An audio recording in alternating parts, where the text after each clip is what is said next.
Hi! Aloha sa inyong lahat! Brotherly love.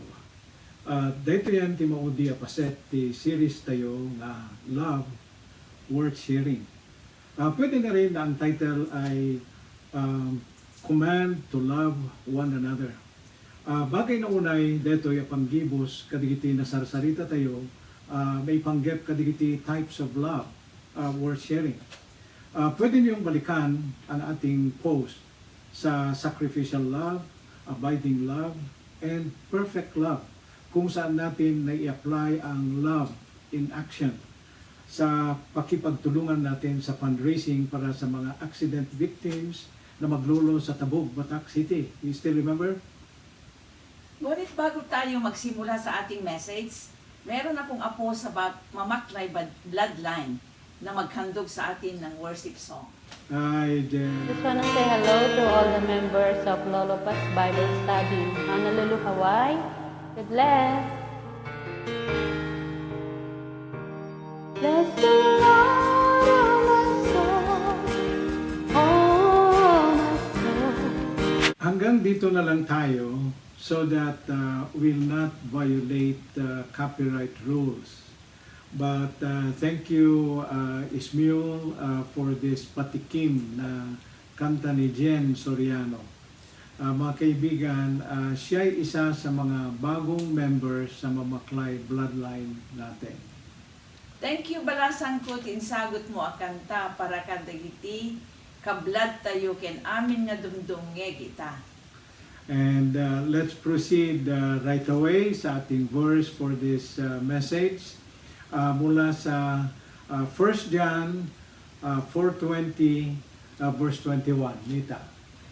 If someone says, I love God and hates his brother, he is a liar. For he who does not love his brother, whom he has seen, how can he love God whom he has not seen? And this commandment we have from him, that he who loves God must love his brother also. Yeah, tama ka Nita. Sa simpleng pagkasabi, ang nagsasabi na mahal niya ang Diyos, subalit galit naman siya sa kanyang kapatid, ay nagsisinungaling. Para masabi natin, mahal natin ang Diyos, dapat mamahalan din natin ang ating kapwa. Di ba, Nita? And then, ang konteksto ng salitang brother, dito, mga kaibigan, every time we use the word brother, like brotherly love, ang ibig sabihin at pagkagamit ng brother ay kapwa natin. Babae man o lalaki siya. Ngayon, at datalong punto nga maadaw kadigitoy nga bersikulo that we are going to consider.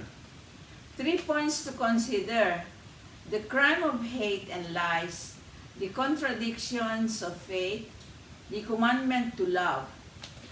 Dito po mag-iikot ang mensahe natin sa brotherly love, or dito po hinango yung title na command to love one another. So bale dalawang title nito, brotherly love, or sa akin ay command to love one another. So, Nita, magsimula tayo na mag-explain ng The crime of hate and lies. Verse 20, if someone says, I love God and hate his brother, he is a liar. yan ang sinasabi ko kanina, na ang sinumang nagsasabi na mahal niya ang Diyos, ngunit galit naman siya sa kanyang kapatid.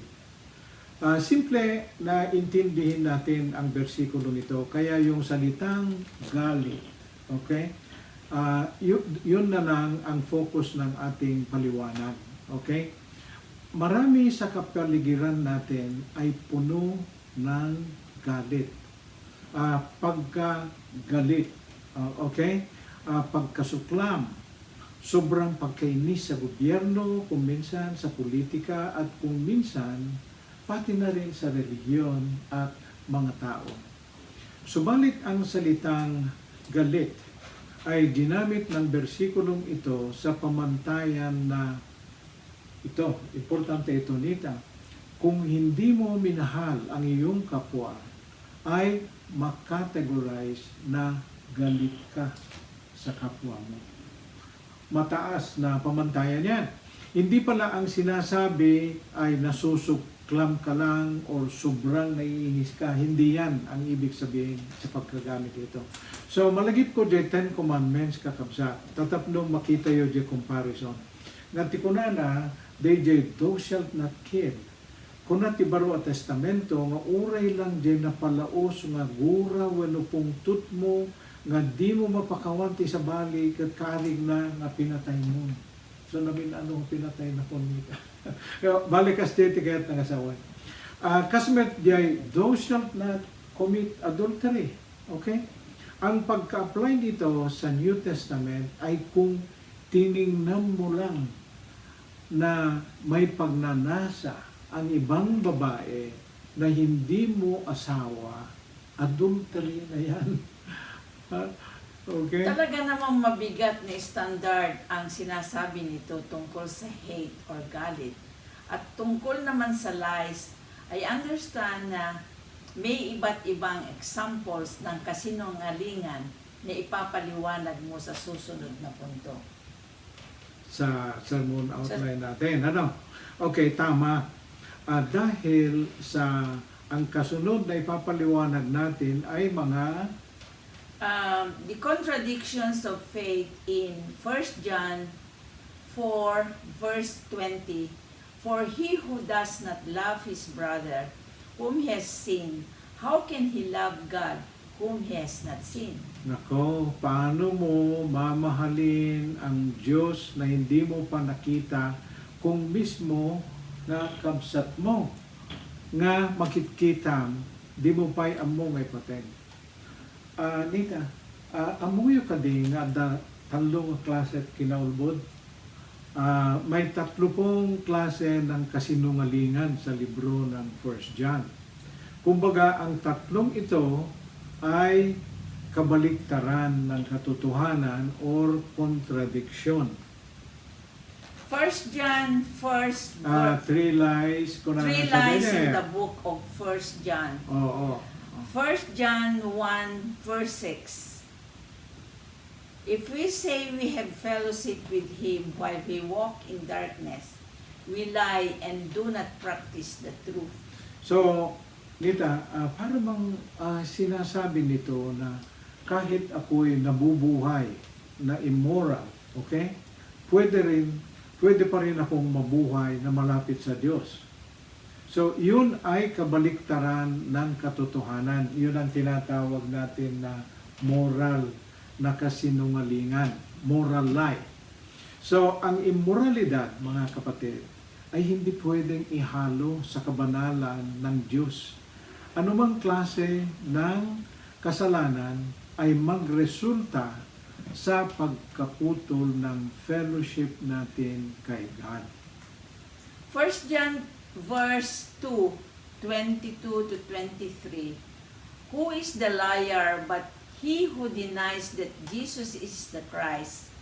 This is the Antichrist, he who denies the Father and the Son.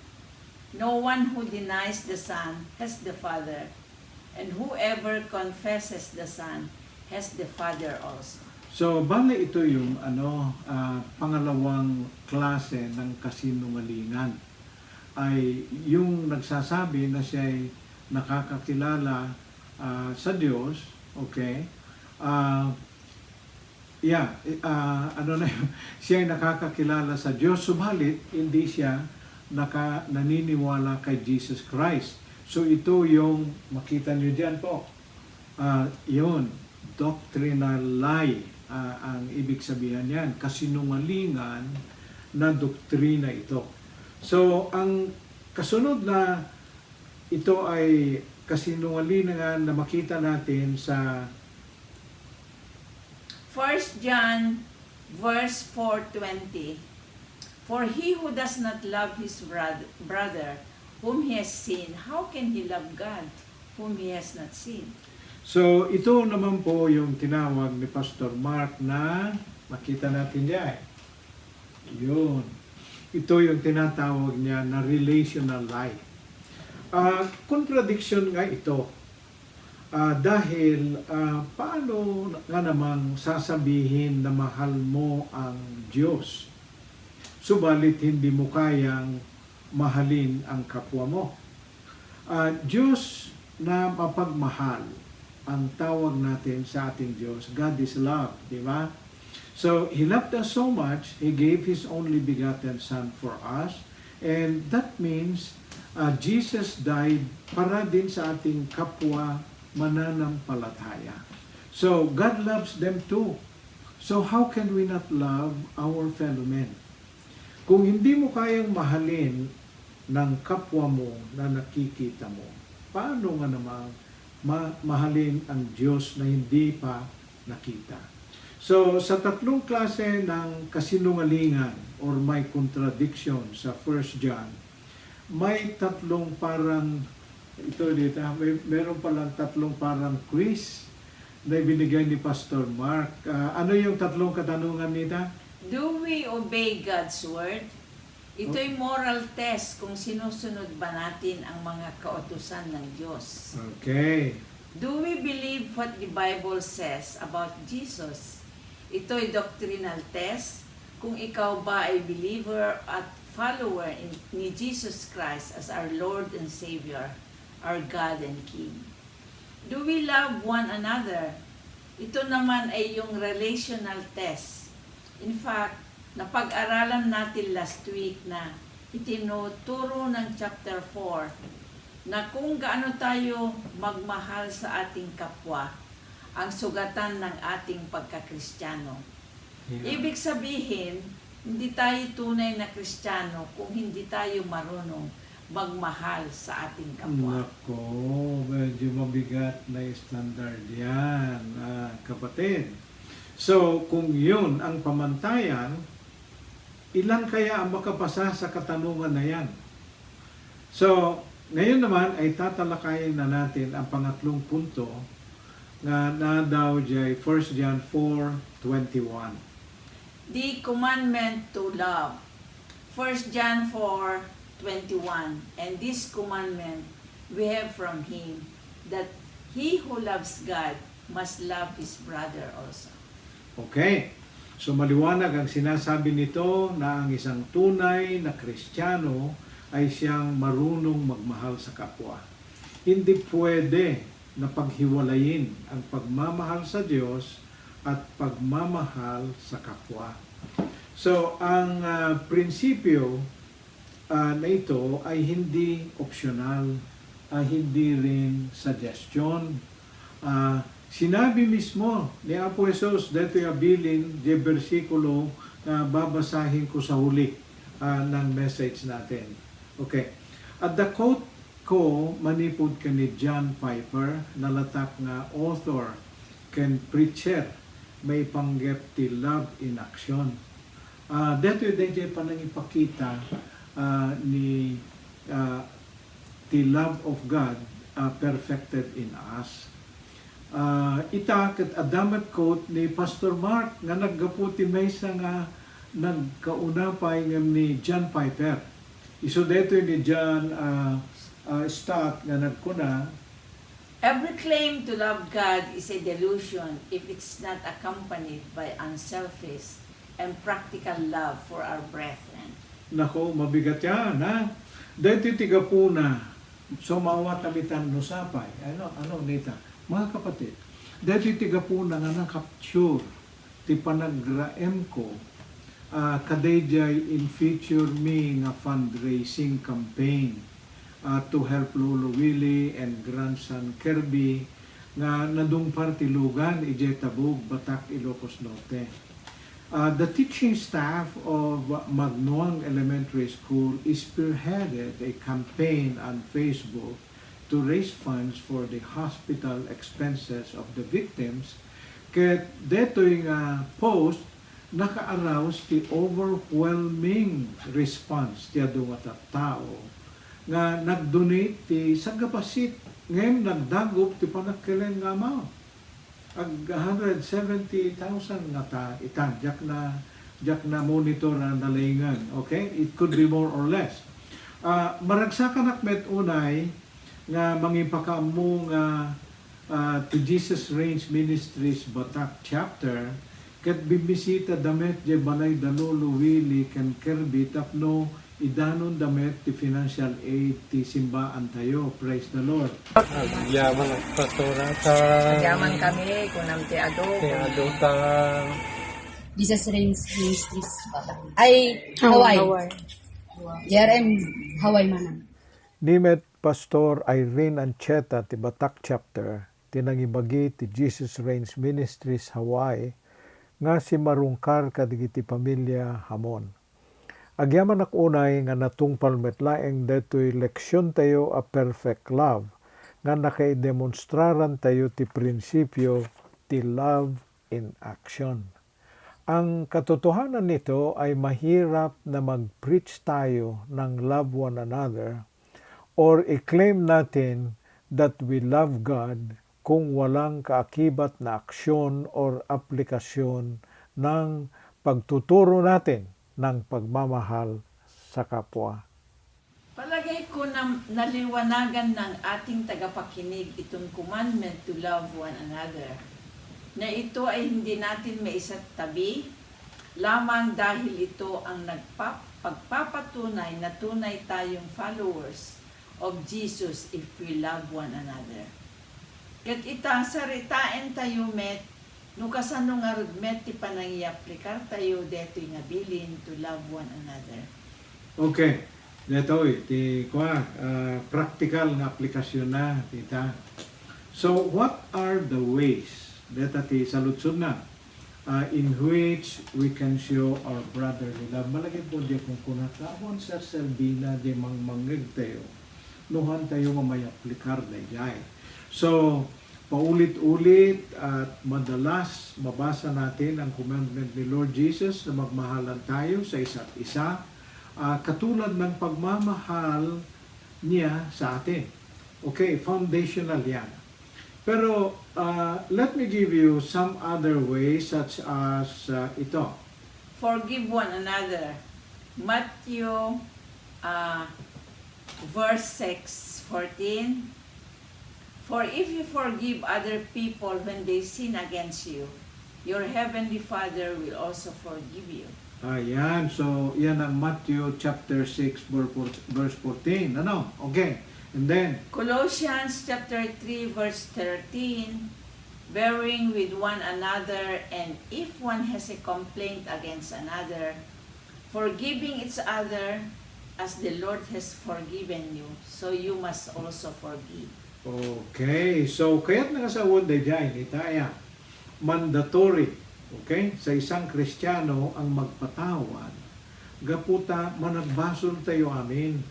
Lahat ng mga Kristiyano ay nakaranas ng pagpapatawad ng Diyos when we confessed our sin, repented, and accepted Jesus as Lord and Savior. Kaya mapansin niyo dito sa Colossians 3:13, dito, ito yung pagkabigkas niya. So, you must forgive. Kapsat, hindi madali magpatawad. Lalo na kung ang kasalanan ay dahil sa kataksilan or betrayal, kapares ng ginawa ni Judas kay Panginoong Jesus. Subalit, gaano mang kasakit ang sugat dahil sa kasalanan na ginawa sa atin. You know? The moment na ikaw ay nasa presensya ng Diyos, hindi mo magawa na ipagkait mo ang kapatawaran dahil pinatawad ka ng Panginoong Jesus. Oo nga, napaka-touching yung experience ni Pastor Mark na ibinahagi niya tungkol sa dalawang pamilya ng magkapatid na naghiwalay ng landas ng maraming taon. Dahil hindi nila nakuhang nagpatawad sa isa't isa.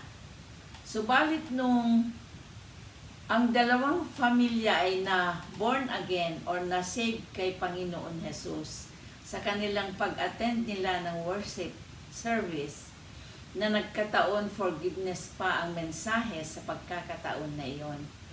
Voluntaryo na nagkapatawaran ang dalawang pamilya sa mismong harapan ng lahat sa loob ng simbahan after the sermon. Yeah.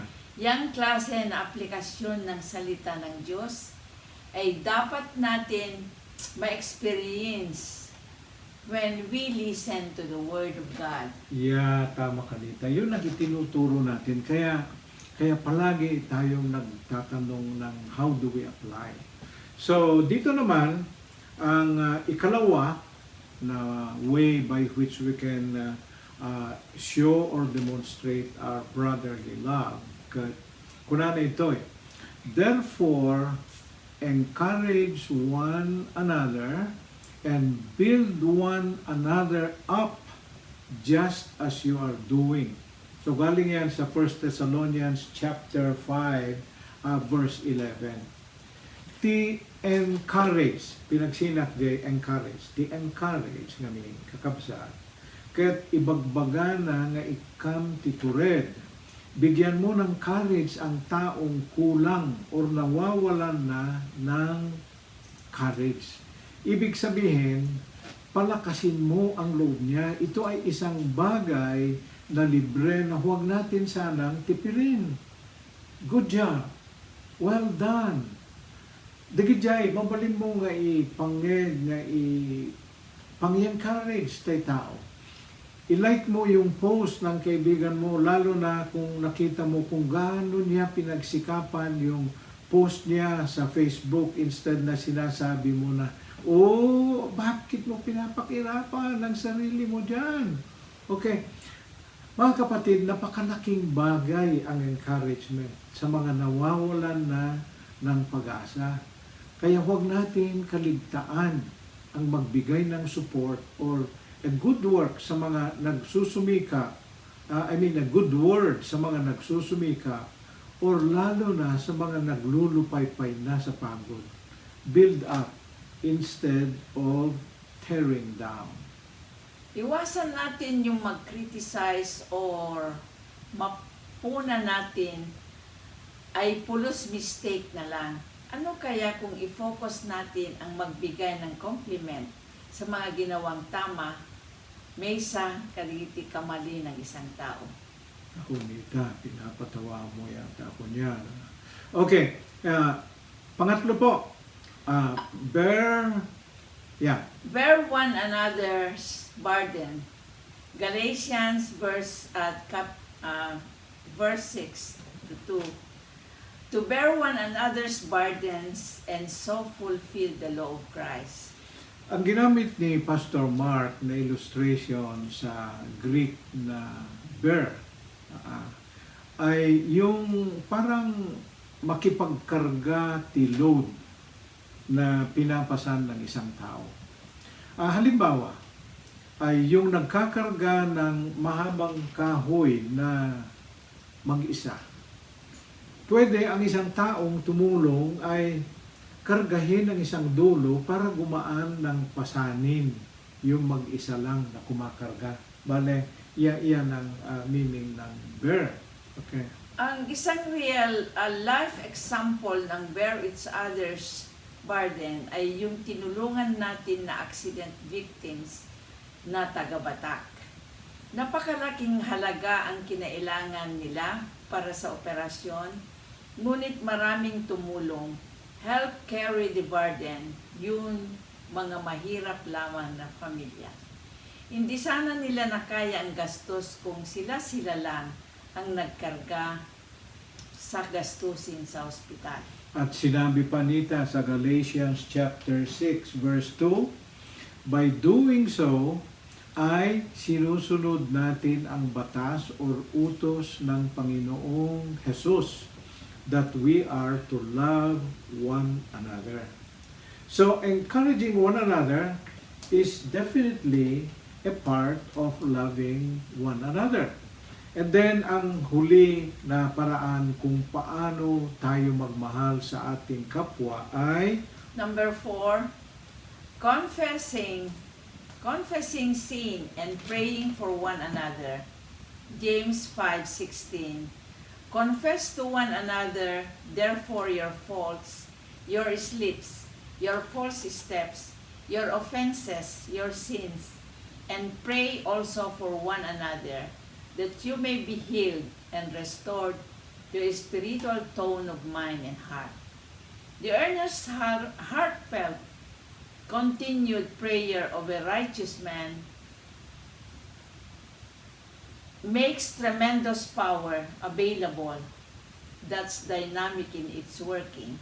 So, DJ Nita, makita, kahit nasa wonjay AMPC, may isa na version ta Biblia na tinagan na kata Amplified Bible na isudijay DJ Classic Edition. Alam mo ba, Nita?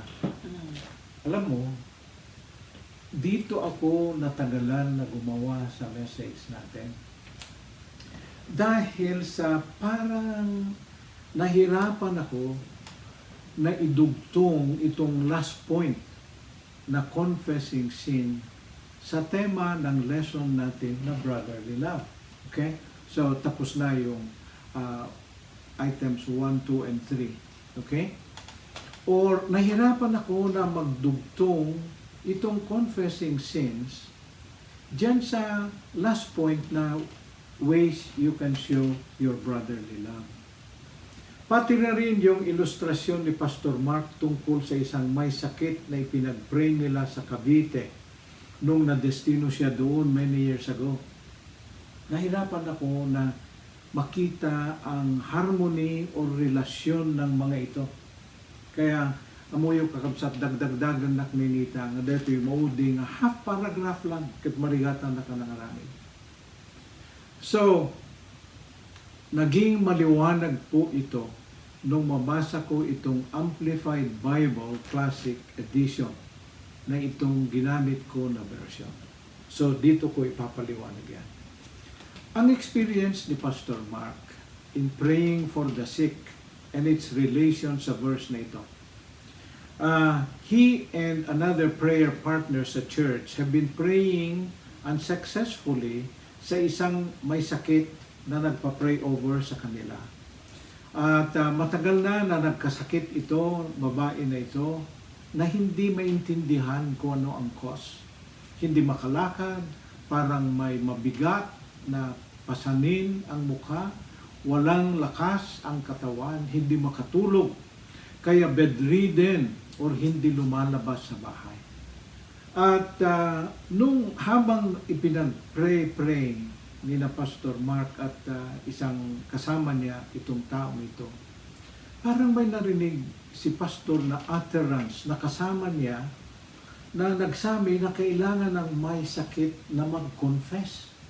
So nung magtanong sila, sino nagsabi niya? Wala, hindi naman si Pastor ang nagsabi, yung babae hindi rin siya nagsabi.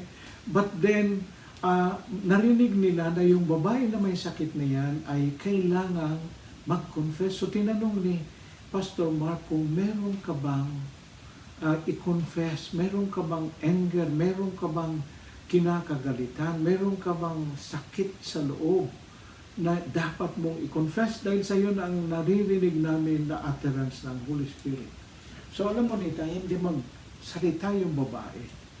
Sa una, mahirapan, hindi ayaw niya magbukas dahil sa may pangyayari sa buhay niya na ayaw niyang ibahagi kanino man. But upon the prodding of Pastor Mark at ang kanilang kasamahan, inilibas din yung babae kung anumang galit sa loob niya. Sinabi nila na kung anumang galit sa loob niya at kakailanganin na magpatawad kung meron mang nakapasakit sa kanya. Hanggang sa nag-open up yung babae na magkagalit sila Nita sa kapatid niya na umangkin sa lahat ng mga ari-arian na minana nila sa kanilang mga magulang, samantalang ang babaeng ito ay mahirap, napakayaman na yung kapatid. Kaya pagka-confess ng babae sa sakit ng kalooban niya at ang kinikimkim niyang galit sa kapatid niya, siya'y napahagulgul na lang. Ano?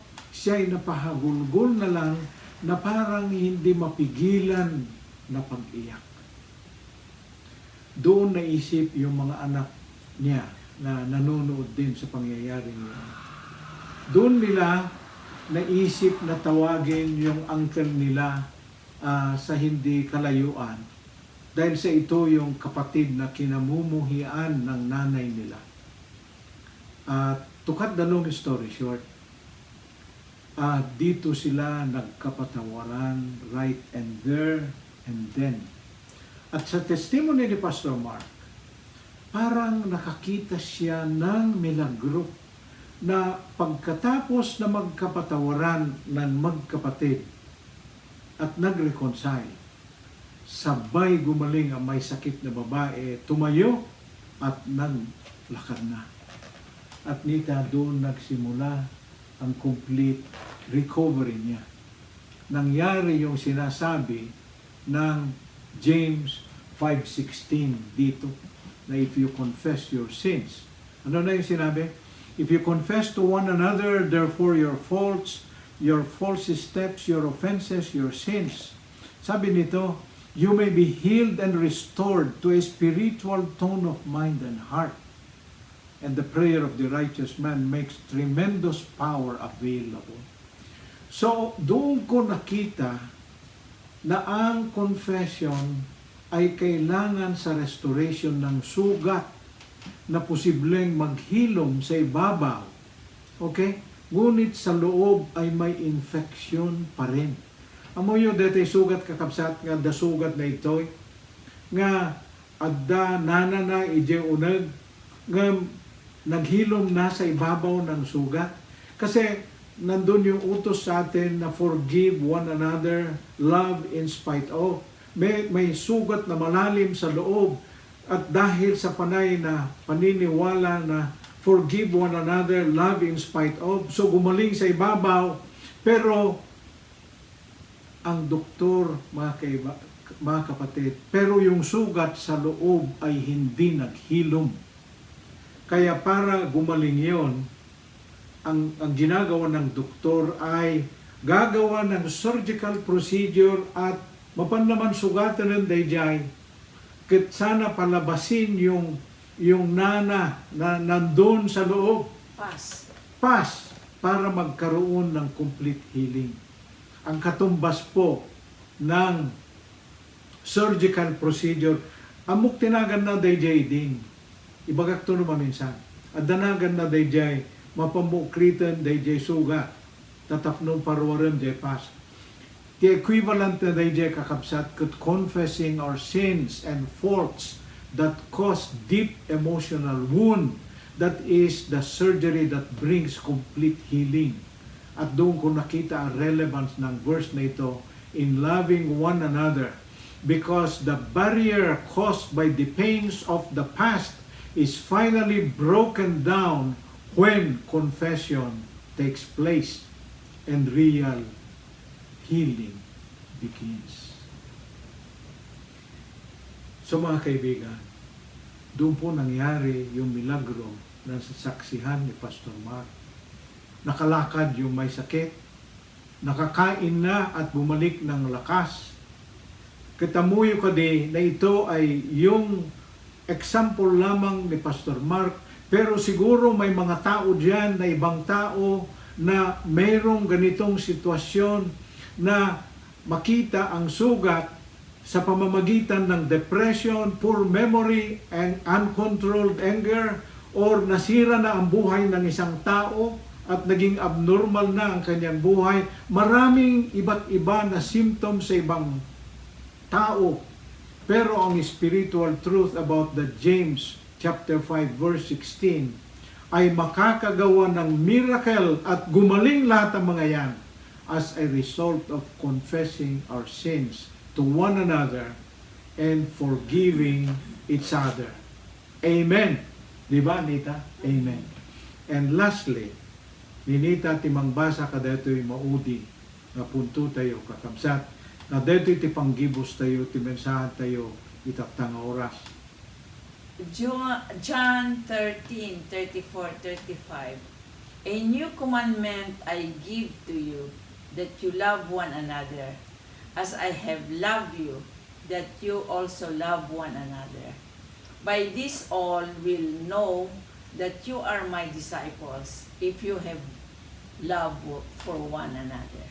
Mga kapatid, I wish we had more time. But then, let this be our prayer to you.